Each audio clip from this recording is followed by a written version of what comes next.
Kako sam primetio, nema još ovdje u našem okruženju video o ovakvom traktoru, tako da evo ja ću da na leđa stavim ovo sve. Ok, neću baš na leđa da stavim ovaj traktor pošto ima 6,5 tona bez tegova, ali pokušat ću da predstavim što više ovako kako može sa nekim osnovnim podacima i da uporedim sa nekim skupim traktorima, sa nekim jeftinim traktorima. To je hoću da pokažem koliko je i to pobjeglo od ostalih kineskih traktora, a koliko se približio nekim ozbiljnim zapadnim traktorima. Tako da idemo jedan krug.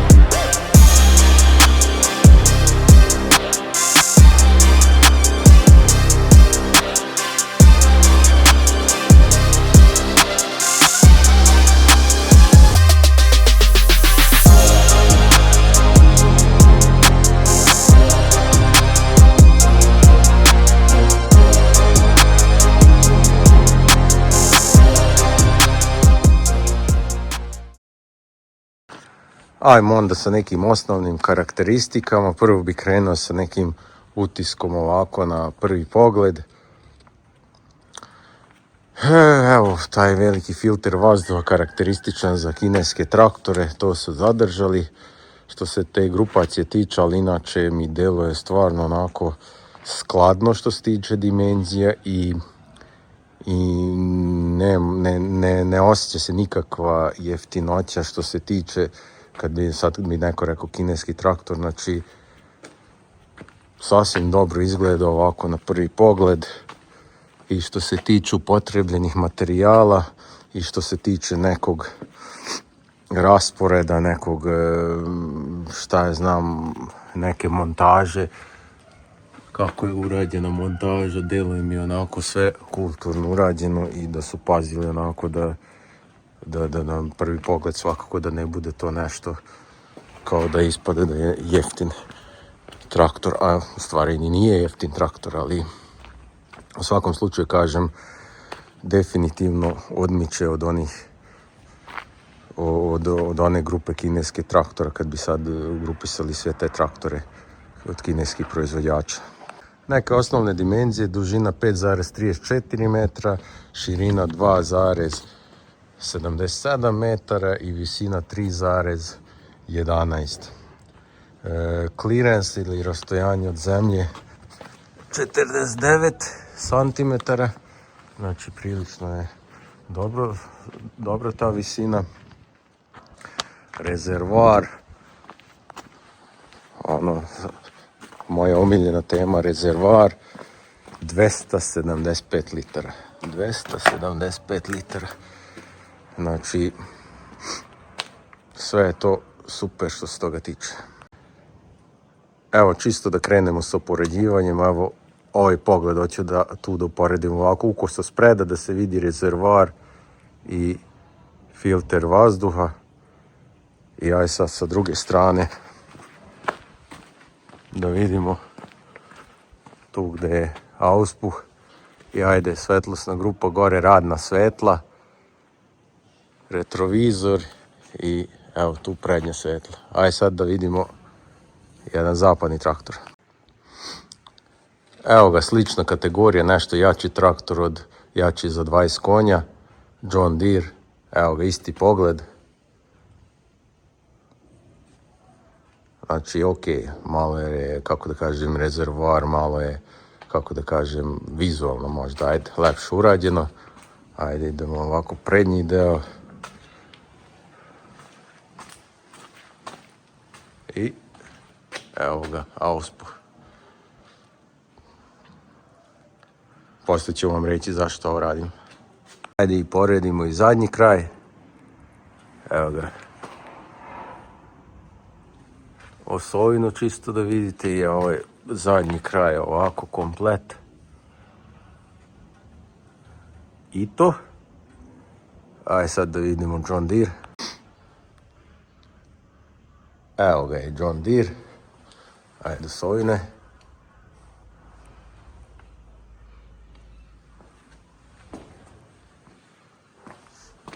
Poluge. Evo, hidrolika. Pa deluje masivni jač, ok, 20 konja je jači, ali kako da kažem, ima razlike. E sad, zašto sam uradio ovo upoređivanje pa sa Johnnyjem? Pa isto zato što ima prilično velika razlika u ceni. Ovaj traktor je negdje oko 50.000 evra, a Johnny je negdje oko 100.000 evra. Ok, kažem jači za 20 konja, ali reda veličine možete zaključiti da je ovo duplo jeftiniji traktor. Ok, vide se razlike na strani Johnnyja, da je, ajde kažem ovako i na prvi pogled, možda vizualno lepše urađeno, kako da kažem, i jače, ali sigurno ne bih rekao da je to duplo lepše i duplo jače, a kažem, cena je enormna, razlika je u ceni.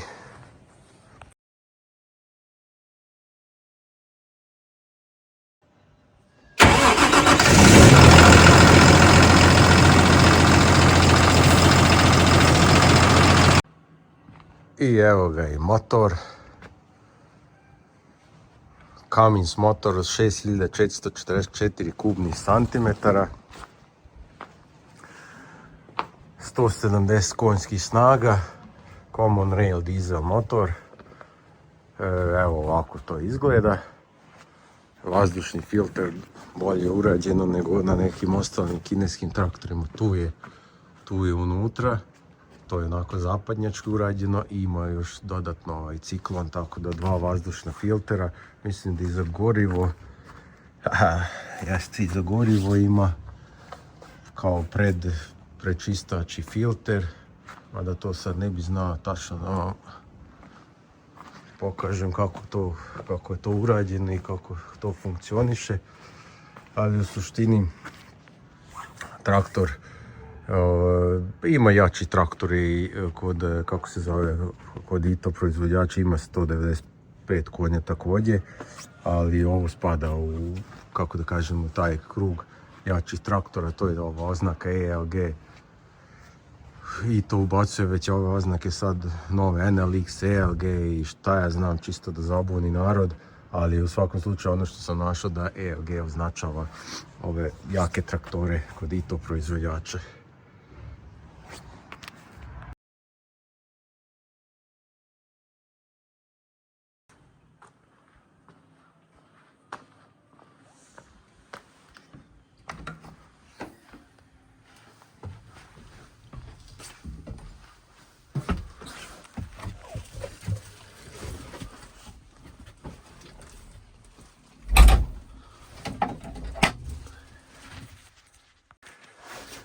Evo, sedim u traktoru ITO ELG 1754. Prvi utisak je onako solidan. Ok, opet da krenem da upoređujem. Nije taj osjećaj koji sam imao kad sam seo u neke zapadne traktore, tipa Deutz Fahr ili Lamborghini ili da ne kažem John Deere i Steyr, ove veličine, ali definitivno posle toga mogu da kažem da ide ovo. Posle tih traktora ide ovo definitivno, a opet kažem, cena je nebo i zemlja. Ono što ne mogu da pokažem ovako preko kamere, ali mogu ovako i da objasnim, da kažem, to je onako koji miris je ovdje u kabini, pošto je ovo nov traktor, tek je možda 2-3 mjeseca star, 4 ovako kako je uzet, kupljen, Znači mirisi su onako kao kod novih traktora zapadnih, to mogu da kažem ovako kako sam opet na osnovu nekog iskustva koji sam na sajmu što sam bio kad sam sedao u ovakve traktore. Znači nema ona neka, šta ja znam, jeftina plastika što onako više smrdi nego što se osjeća. Ovdje je sasvim solidno što se toga tiče, onaj miris novog traktora, kako da kažem. Dopadaju mi se ove materijali, ovo je nešto gumirano i ovo šara mi se ovako dopada. Ovo plastika malo tvrđa, ali nije ono skroz tvrda. Evo, čak i kod ovog stuba su uradili tapacirmu, to je za pohvalu, ovdje su uštedili na ovim stubovima, ali generalno je to sve solidno urađeno.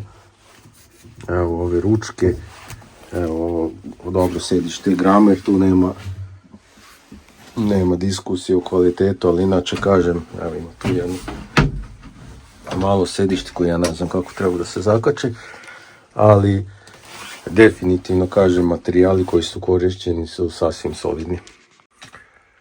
Ajde pređemo onda komande na brzake, ono što sam zapamtio.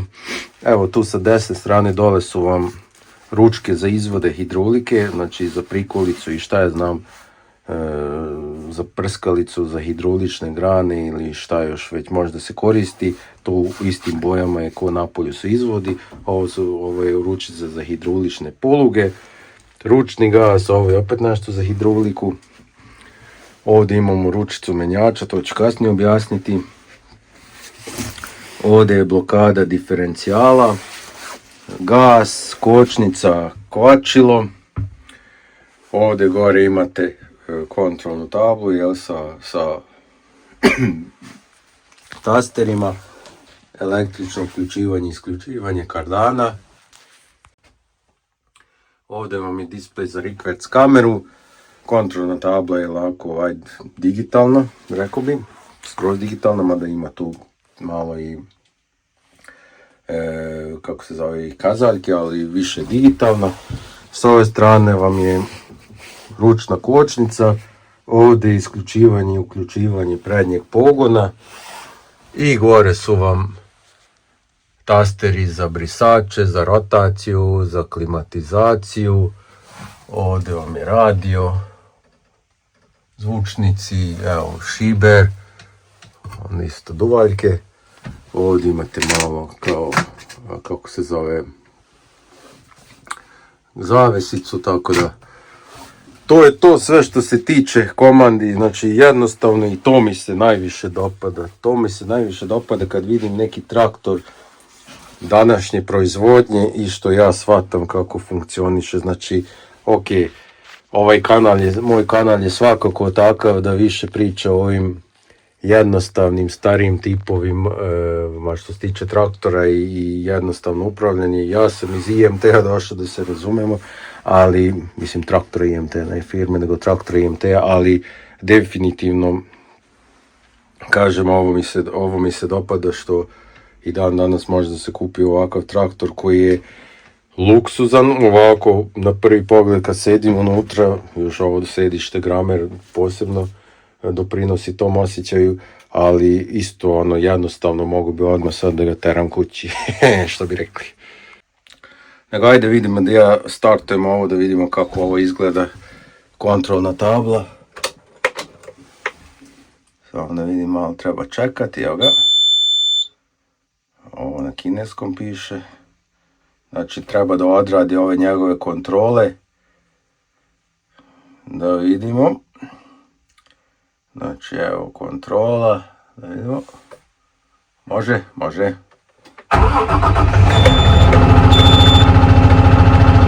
Evo ga. Dobre.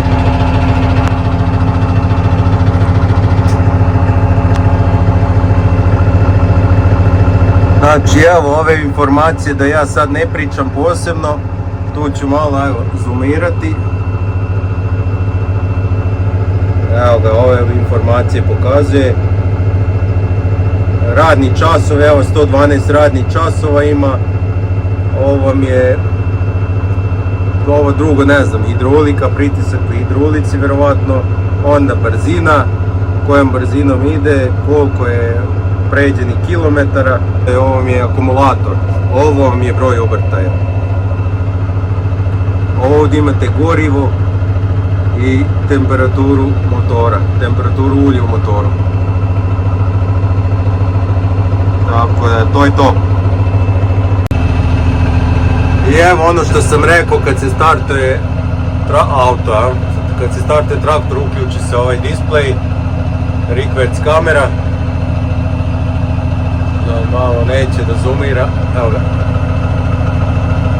Znači ne morate da gledate nazad. Tako da to je to što se tiče kontrolne table i ovako upaljenog traktora, da vidite kako to izgleda. Ajde mi da izmerimo zvuk u ovom traktoru, jačinu zvuka na osnovnom broju obrtaja i na 1800 obrtaja u minuti.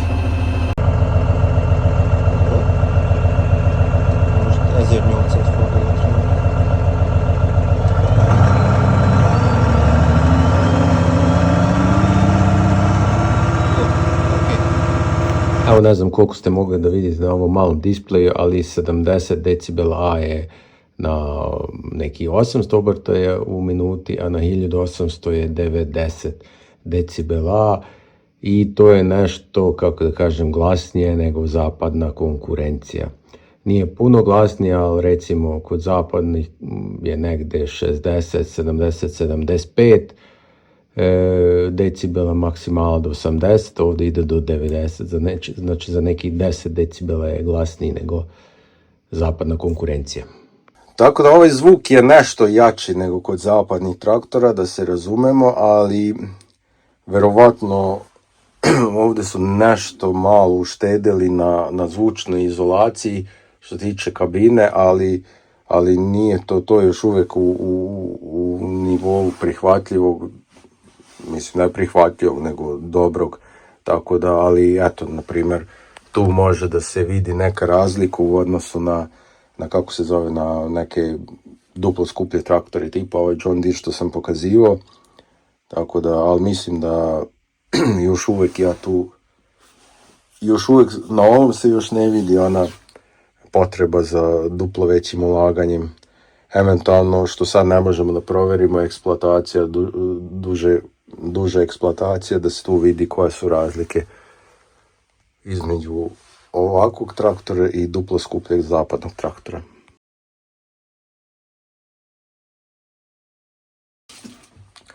Što se tiče menjača, moj svet, znači nema ono nešto ovako. Evo vidite kontrole za menjač, kontrole za hidrauliku, nego evo, skroz jednostavno, imate glavni menjač sa 6 brzina i imate ovaj reverzer, reduktor, kako god već, i reverzer i reduktor u jedan. Imate rikverc, imate zec kornjača, to je low high, i medium, nešto srednje. Znači 4 stepena puta 6. U stvari naprijed imate ova 3 puta 6, a nazad imate 1 rikverc puta 6. Znači 18 naprijed, 6 nazad brzina, i to je sve sinhronizovano, naravno. Znači nema ono, toga nema, i red je da toga ne bude u 2025. godini, ali kažem, skroz jednostavno mehanički, kako se zove, sinhronizovani menjač.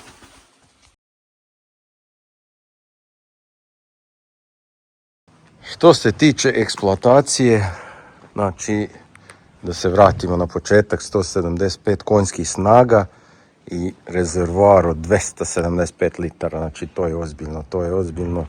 Uvijek govorim da što veći rezervoar to bolje, i da treba da bude minimum koliko konjskih snaga toliko litara da bude, a ovo je debelo to nadmašio, tako da to mi se skroz dopada.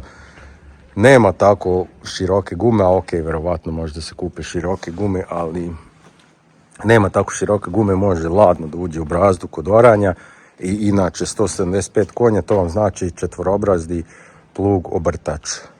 To je njegova mera, jel, 14 coli, recimo to je 1,60 m zahvat, to je 175 konja, znači i u težim zemljištima bi to moglo bez problema da ide. Šta još da nam pomenem, mislim tu vam je već sve jasno kad kažem plug, šta može onda već znate neke, možete da pretpostavite, da osjetite neke njegove mogućnosti i eventualno ajde neka ogromna prikolica za stajnjak, pošto može ovo mi se dopada što ima ovu poteznicu zapadnjački urađenu pod esivu i evo tu zakačete prikolicu za stajnjak, evo ga kardan, 18 tona i gas. Ovaj topling pa ozbiljni izgleda kod John Deere definitivno. No ovo mislim. Tako da evo još jednog mjesta gdje su uštedili i mislim da je to prihvatljivo, podnošljivo, prihvatljivo. Samo ovo treba dobro podmazati i ovako dobro održavati da bi moglo to ručno da se odvrće, zavrće, ali mislim u brazdi teško da ćete moći da ga podešavate ako treba da podešavati plug. I ovo što se tiče eksploatacije, ajde napomenem da mi se jako dopada ovo što nisu štedili na kako se zove, na radnim svetlima. Znači, pored toga što imate tamo gore, i ove sa strane ne pomaže nešto, ali ok, dobro je, ali imate i ove prednje kao reflektori i to mi se jako dopada. Znači, onako, traktor u celosti izgleda onako ko za Dakar da je spreman. Znači, ovaj visoki filter za vazduh i ovi dodatni reflektori, znači i za prašinu i za noćni rad, znači za sve je pripremljen. I to mi se dopada što su to uradili kod Itova.